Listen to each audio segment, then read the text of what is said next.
1001 രാവുകൾ എന്ന് പറയുന്ന കഥയിൽ സിൻബാദ് രാജാവിന്റെ ഒരു മനോഹരമായ കഥ പറയുന്നുണ്ട്. ആ കഥ പറഞ്ഞുകൊണ്ടാണ് എന്റെ പ്രിയപ്പെട്ട സഹോദരങ്ങളോട്, എന്റെ പ്രിയപ്പെട്ട സഹോദരിമാരോട് പർവ്വതമുകളിലെ പറവകൾ എന്ന ശീർഷകത്തിന് താഴെ ഈ 2 മണിക്കൂർ പ്രഭാഷണം. ഇന്നലെ ഞാൻ പറഞ്ഞതുപോലെ കാര്യങ്ങളൊന്നും എത്തിയിട്ടില്ല. 10:30 മണിയായി നമ്മുടെ പരിപാടി ആരംഭിക്കുന്നത്. ഇൻഷാ അല്ലാഹ് അല്ലാഹു നമുക്ക് തൗഫീഖ് തരുമെങ്കിൽ ഈ വിഷയം പൂർത്തീകരിച്ചതിന് ശേഷം ദുആ ചെയ്ത് നമുക്ക് പിരിയണം. എല്ലാവരും ഇതിൽ സഹകരിക്കണമെന്ന് ഞാൻ അറിയിക്കുകയാണ്. സിൻബാദ് രാജാവിനെ സംബന്ധിച്ചിടത്തോളം സിൻബാദ് രാജാവ് നായാട്ടുപ്രിയനാണ്. ഞാനൊരു കഥ പറഞ്ഞുകൊണ്ട് സമയം കളയുന്നതല്ല. ഈ വിഷയത്തിന്റെ പ്രവേശന പ്രഥമ ഒരു കവാടം എന്നുള്ള നിലയ്ക്ക് ഞാൻ ആ ചരിത്രം, ആ ഒരു കഥ നിങ്ങളോട് പറയുകയാണ്. സിൻബാദ് രാജാവ് നായാട്ടുപ്രിയനാണ്. ഒരവസരത്തിൽ തന്റെ പ്രിയപ്പെട്ട അനുയായികളെ, സൈന്യത്തെ, തന്റെ പട്ടാളക്കാരെ വിളിച്ചു കൂട്ടിക്കിട്ടു പറഞ്ഞു, ഞാൻ നായാട്ടിന് പോവുകയാണ്, നിങ്ങളും കൂടെ വരിക. അങ്ങനെ എല്ലാവരും കൂടി അവരുടെ കുതിരപ്പുറത്തും കഴുതപ്പുറത്തുമായി നായാട്ടിന് പോകാൻ വേണ്ടി തീരുമാനിച്ചിറങ്ങുമ്പോഴാണ് ഈ സിൻബാദ് രാജാവ് പറഞ്ഞു, ഒരാള് പോലും തങ്ങളുടെ മുമ്പിൽ എത്തപ്പെടുന്ന ഒരു മൃഗങ്ങളെയും വിട്ടുകളയാൻ പാടില്ല. ഏതെങ്കിലും മൃഗത്തെ ആരെങ്കിലും വിട്ടുകളഞ്ഞാൽ അവനെ ഞാൻ കൊന്നുകളയുമെന്ന് പറഞ്ഞ സിൻബാദ് രാജാവ് തന്റെ കുതിരപ്പുറത്ത് കയറി അദ്ദേഹം യാത്ര തുടർന്നു. പിന്നാലെ ഒരുപാട് സൈന്യം ഇങ്ങനെ യാത്ര തുടരുകയാണ്. അങ്ങനെ പോയിക്കൊണ്ടിരിക്കുന്ന സമയത്താണ് അദ്ദേഹത്തിനൊരു വേട്ടപ്പക്ഷി ഉണ്ടായിരുന്നു. ആ പക്ഷിയുടെ പ്രത്യേകത, എവിടെ ഏത് കാടിന്റെ ഉള്ളിലും മറഞ്ഞിരിക്കുന്ന മാൻപേടയും അതുപോലെ തന്നെ മറ്റുള്ള മൃഗങ്ങളെയെല്ലാം ഈ വേട്ടപ്പക്ഷി കൊണ്ടുചെന്ന് കാണിച്ചു കൊടുത്ത് അതിനെ അമ്പെയ്തു വീഴ്ത്തി അദ്ദേഹം പൊരിച്ചും അതുപോലെ വേവിച്ചും ചുട്ടും തിന്നുന്ന ഒരു നായാട്ടുപ്രിയനായ സിൻബാദ് രാജാവ്. അദ്ദേഹം യാത്ര തുടരുന്ന സമയത്ത് ഒരു മാൻപേട തന്റെ മുന്നിൽ വന്ന് പ്രത്യക്ഷപ്പെട്ടു. സാധാരണ നമുക്കറിയാം, മാൻപേട ആളുകളെ കാണുമ്പോൾ പെട്ടെന്ന് ഓടി ഒളിക്കാറുണ്ട്. ഈ മാൻപേടയെ, ഈ രാജാവിന്റെ മുമ്പിൽ എത്തപ്പെട്ട മാൻപേട പെട്ടെന്ന് തന്നെ 2 കൈകൾ, അതല്ലെങ്കിൽ 2 മുൻകാലുകൾ തന്റെ ഉടലിനോട് ചേർത്ത് വെച്ചിട്ട് രാജാവിന്റെ തലക്കുമീരെ ചാടി രക്ഷപ്പെട്ടു ആ മാൻപേട. ഇത് കണ്ടപ്പോൾ അനുയായികൾ പൊട്ടിച്ചിരിച്ചു. എന്താണ് കാര്യമെന്ന് ചോദിച്ചപ്പോൾ അനുയായികൾ പറഞ്ഞു, ഏതെങ്കിലും ഒരാൾ മൃഗത്തെ വിട്ടുകളഞ്ഞാൽ കൊല്ലുമെന്നല്ലേ നിങ്ങൾ പറഞ്ഞത്, അതുകൊണ്ട് നിങ്ങൾ എങ്ങനെയാണ് നിങ്ങളെ കൊല്ലുന്നത് എന്ന് ചോദിച്ച് ആക്ഷേപിക്കുന്ന സമയത്ത് രാജാവിന് ദേഷ്യം വന്നു. രാജാവ് ഉടൻ തന്നെ തന്റെ വേട്ടപ്പക്ഷിയോട് ആംഗ്യം കാണിച്ചു. ആ വേട്ടപ്പക്ഷിയോടുള്ള സ്നേഹത്തിന്റെ അടയാളമാണ് അതിന് കുടിക്കാൻ പോലും വെള്ളം കൊടുക്കുന്നത് കഴുത്തിൽ തൂക്കിയിട്ടിരിക്കുന്ന സ്വർണപാത്രത്തിലാണ്. അങ്ങനെ സിൻബാദ് രാജാവ് കുതിരപ്പുറത്ത് കയറി, വേട്ടപ്പക്ഷി മുന്നാലെ പാറി പറന്നു. അവസാനം ആ പക്ഷി കാണിച്ചു കൊടുത്തു മാൻപേടയെ.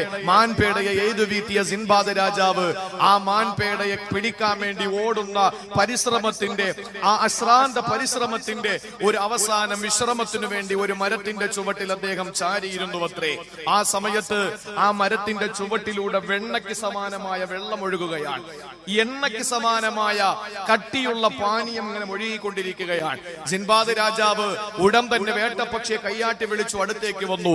അതിന്റെ കഴുത്തിൽ കിടക്കുന്ന സ്വർണപാത്രം അഴിച്ചെടുത്ത് ആ വെണ്ണയ്ക്ക് സമാനമായ വെള്ളമെടുത്ത് തന്റെ കുതിരയ്ക്ക് കുടിക്കാൻ കൊടുക്കുമ്പോൾ ആ പക്ഷി വന്ന് ചിറക് കൊണ്ട് തട്ടിക്കളഞ്ഞു.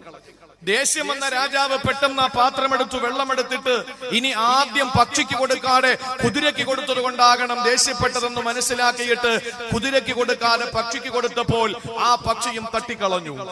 മൂന്നാമത് ആ സ്വർണപാത്രമെടുത്തു, വെള്ളമെടുത്തിട്ട് തന്റെ ചുണ്ടോട് ചേർത്ത് വെക്കുമ്പോഴും ആ പക്ഷി തട്ടിക്കളഞ്ഞു. ദേഷ്യം വന്ന രാജാവ് ആ പക്ഷി അടുത്തേക്ക് വിളിച്ച് 2 ചിറകും അറുത്തു കളഞ്ഞു.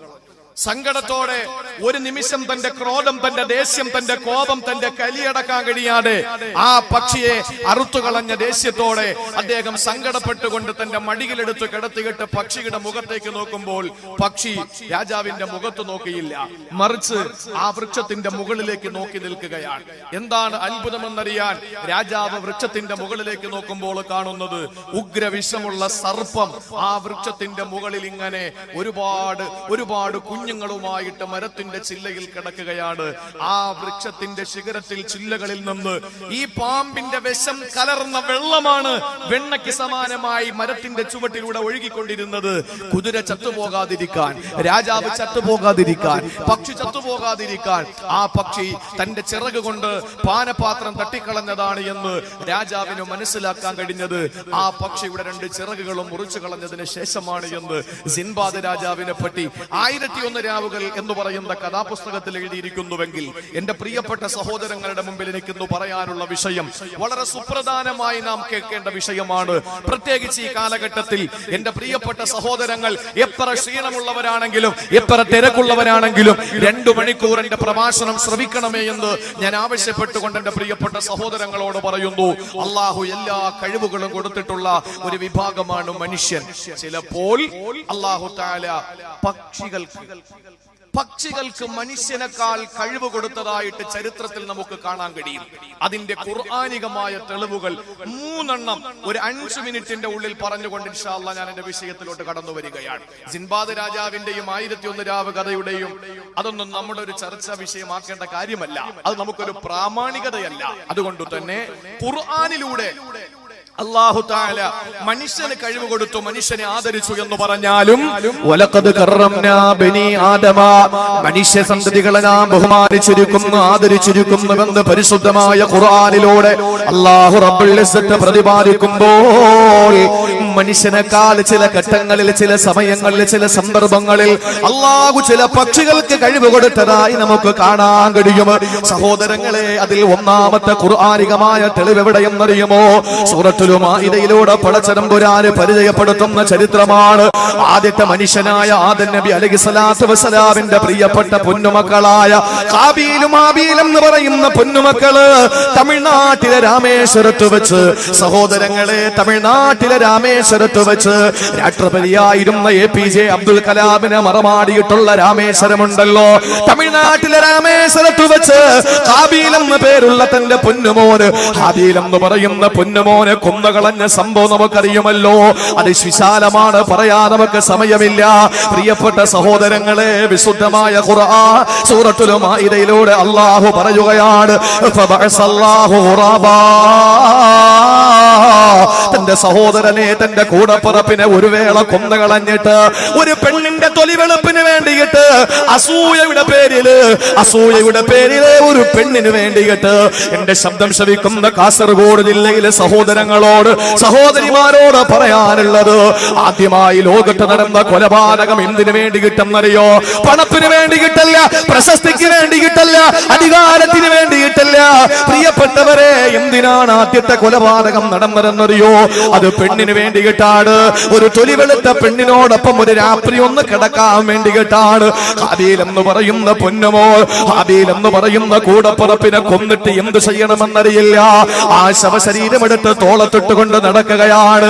അല്ലാഹുവിന്റെ പരിശുദ്ധമായ ഖുർആൻ സൂറത്തുൽ മാഇദ പറയുകയാണ്, എന്തു ചെയ്യണം തന്റെ കൂടപ്പറപ്പിന്റെ ശവശരീരത്തെ, ഡെഡ് ബോഡി എന്തു ചെയ്യണമെന്നറിയാതെ ആ പ്രിയപ്പെട്ട സഹോദരനെ തോളത്തെടുത്തിട്ടുകൊണ്ട് നടക്കുന്ന സമയത്ത് അല്ലാഹുവിന്റെ പരിശുദ്ധ ഖുർആൻ പറയുകയാണ്, നബിയേ ഫബഅസല്ലാഹു ഖുറാബാ, അല്ലാഹു ഒരു കാക്കയെ അയക്കുകയാണ്. ഒരു കാക്ക പാറി പറന്നു പോകുന്ന കരിങ്കാക്കയെ അല്ലാഹു അയക്കുകയാണ്. ആ കാക്ക ഭൂമി ലോകത്തേക്ക് ഇറങ്ങി വരികയാണ്. സഹോദരങ്ങളെ, വന്നിട്ട് എന്ത് ചെയ്തെന്നറിയുമോ? ആ കാക്കയുടെ ചുണ്ടുകൊണ്ട് മണ്ണ് മാറ്റുകയാണ്. ആ കാക്കയുടെ ചുണ്ടുകൊണ്ട് മണ്ണ് മാറ്റുകയാണ്. ആ സമയത്ത് മനുഷ്യന് ബോധോദയമുണ്ടായി. ഹാബീൽ ചിന്തിച്ചു, ഞാനും ഇതുപോലെ മണ്ണ് മാറ്റിയിട്ട് എന്റെ കൂടപ്പുറപ്പിന്റെ ശവശരീരത്തെ മറമാടിയാലോ എന്ന് ചിന്തിച്ചുകൊണ്ട് ആ കൂടപ്പുറപ്പിന്റെ ശവശരീരത്തെ മറമാടാ ഹാബീൽ മണ്ണ് മാറ്റുകയാണ്. എന്നിട്ട് ആ മണ്ണ് മാറ്റിയിട്ട് ആ ഹാബീൽ പറഞ്ഞതെന്തെന്നറിയുമോ? അല്ലാഹുവിന്റെ ഖുർആൻ പറയുകയാണ്, ഖാല യാ വൈലതാ അഅജസ്തു അൻ അകൂന മിസ്ല ഹാദൽ ഖുറാബ്, അഅജസ്തു അൻ അകൂന മിസ്ല ഹാദൽ ഖുറാബ്. അല്ലാഹുവേ, കാക്കയുടെ കഴിവ് പോലും എനിക്കില്ലാതെ പോയല്ലോ. പെങ്ങളെ, നിന്റെ കെട്ടിയോ മരണപ്പെടുമ്പോ, നിന്റെ പൊന്നുമക്കള് മരണപ്പെടുമ്പോ, നിന്റെ മാതാപിതാക്കള് മരണപ്പെടുമ്പോ, നിന്റെ ആളുകൾ മരണപ്പെടുന്ന സമയത്ത് ഇന്ന് മണ്ണ് വെട്ടിയിട്ട് മണ്ണ് കുഴിച്ചിട്ട് കബറിനടിയിലേക്ക്, മണ്ണിനടിയിലേക്ക് ഇറക്കി വെക്കുന്ന മയ്യത്തിന് ആരാ മനുഷ്യന് അടക്കാൻ പഠിപ്പിച്ചു കൊടുത്തതെന്നറിയോ? ഒരു പക്ഷിയാണ്, പക്ഷിയാണ്, പക്ഷിയാണ്. ഏത് പക്ഷിയാണ് എന്റെ പ്രിയപ്പെട്ടവരെ? പാറി പറന്നു പോകുന്ന കാക്കയുണ്ടല്ലോ, ആ കാക്കയാണ് മനുഷ്യനെ അടക്കാൻ പഠിപ്പിച്ചു കൊടുത്തത്. അള്ളാന്റെ ഖുർആൻ സൂറത്തുൽ മാഇദ പറയുകയാണ്, അവിടെ മനുഷ്യനേക്കാൾ കഴിവുള്ള കൊടുത്തത് കാക്കയ്ക്കാണ്. ചരിത്രത്തിൽ നിന്ന് അല്പം താഴോട്ട് വരുമോ പ്രിയപ്പെട്ടവരെ, മഹാനായ സയ്യിദുനാ സുലൈമാൻ നബി അലൈഹിസ്സലാം രണ്ടാമത്തെ ചരിത്രമാണ്. ഞാൻ ചുരുക്കി പറയുന്നതിന്റെ വിഷയം അവിടെയല്ല. സുലൈമാൻ നബി അലൈഹിസ്സലാത്തു വസ്സലാം സഹോദരങ്ങളെ, തനിക്കൊരു പ്രൈവറ്റ് സെക്രട്ടറി ഉണ്ടായിരുന്നു. ആരാണ് സുലൈമാൻ നബിയുടെ പ്രൈവറ്റ് സെക്രട്ടറി എന്നറിയുമോ? ആരാണ്? പാർട്ടി കൊടുത്തയാളല്ല. ആരാണ് സുലൈമാൻ നബിയുടെ പ്രൈവറ്റ് സെക്രട്ടറി എന്നറിയുമോ? ഹുദൂദ് എന്ന മരംകൊത്തിയാണ്. നേരം വെളുത്തു നോക്കുമ്പോൾ മരംകൊത്തിയെ കാണാനില്ല. സുലൈമാൻ നബി അലൈഹിസ്സലാത്തു വസ്സലാം അത്ഭുതപ്പെടുകയാണ്. എവിടെ പോയി മരംകൊത്തി കാണുന്നില്ലല്ലോ, തന്റെ പ്രൈവറ്റ് സെക്രട്ടറിയെ കാണുന്നില്ലല്ലോ. സുലൈമാൻ നബി അത്ഭുതത്തോടെ നോക്കി നിൽക്കുമ്പോൾ അള്ളാന്റെ ഖുർആൻ സൂറത്തുൻ നംൽ പറയുകയാണ്, ഫമകസ ഗൈറ ബഈദ്. കുറച്ച് സമയം കഴിഞ്ഞപ്പോ പക്ഷി പാറി വരികയാണ്. എന്നിട്ട് സുലൈമാൻ നബിയോട് പറയുകയാണ്, അഹതു ബിമാ ലം തുഹിതു ബിഹി വജിതുക മിൻ സബഇൻ ബിനബഇ യഖീൻ. അങ്ങ് ബൽഖീസ് രാജ്ഞിയുടെ കൊട്ടാരത്തിന്റെ കഥ പറഞ്ഞുകൊണ്ട് ഏത് സുലൈമാൻ നബിയാണ്? അല്ലാഹു കാറ്റിനെ പോലെ കീഴ്പ്പെടുത്തി കൊടുത്ത, ജിന്നുകളെ പോലെ കീഴ്പ്പെടുത്തി കൊടുത്ത സുലൈമാൻ നബി അലൈഹിസ്സലാത്തു വസ്സലാം എന്ന ലോകമടക്കി ഭരിച്ച 4 ചക്രവർത്തിമാരാണ്. ഇന്ന് അമേരിക്കൻ പ്രസിഡന്റ് ഡൊണാൾഡ് ട്രംപ് 45ാമത്തെ പ്രസിഡന്റായി. 72 വയസ്സുകാരനായ ഡൊണാൾഡ് ട്രംപ്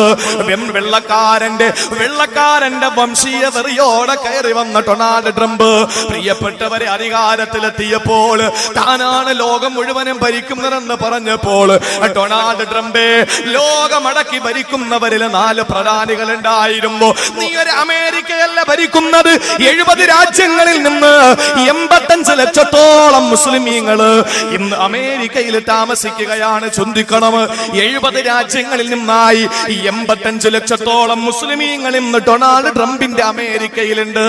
ഈ ഡൊണാൾഡ് ട്രംപ് അമേരിക്കയിലുള്ള മുഴുവനും മുസ്ലിമീങ്ങളെയും ഉന്മൂലനം ചെയ്യുമെന്ന് പറയുമ്പോൾ നല്ല റാഹത്തായിരുന്നു. അമേരിക്കൻ പ്രസിഡന്റ് 85 ലക്ഷം മുഅ്മിനീങ്ങളെയും അമേരിക്കയിൽ നിന്ന് ഉന്മൂലനം ചെയ്യുമെന്ന് പറഞ്ഞപ്പോൾ പ്രിയപ്പെട്ട സഹോദരങ്ങളെ അത്ഭുതപ്പെട്ടിരിക്കുകയാണ്. ലോകമടക്കി ഭരിച്ചത് താനാണെന്ന് വാശി പിടിക്കുമ്പോ ഇല്ല, ലോകമടക്കി ഭരിച്ച 4 ചക്രവർത്തിമാരാണ്. അതിൽ 2 പേര് മുസ്ലിമീങ്ങളാണ്, 2 പേര് അമുസ്ലിമീങ്ങളാണ്. മുസ്ലിമീങ്ങളായ 2 പേരിൽ ഒരാളല്ലേ മഹാനായ സുലൈമാൻ നബി അലൈഹിസ്സലാം. സുലൈമാൻ നബി അലൈഹിസ്സലാത്തു വസ്സലാം ലോകമടക്കി ഭരിച്ചപ്പോൾ ജിന്നുകളെ അല്ലാഹ് കീഴ്പ്പെടുത്തി കൊടുത്തു. ആരാണ് ജോലിക്കാര്? ജിന്ന് വിഭാഗമാണ്. ഹുദൂദ് എന്ന മരംകൊത്തിയാണ് പ്രൈവറ്റ് സെക്രട്ടറി. പക്ഷേ സുലൈമാൻ നബി കാണാത്ത അത്ഭുതം ആ മരംകൊത്തി കണ്ടുപിടിച്ചെങ്കിൽ അല്ലാഹു സുലൈമാൻ നബി എന്ന ചക്രവർത്തിയെക്കാൾ കഴിവല്ല കൊടുത്തത് കേവലം ഒരു മരംകൊത്തിക്കാണ്.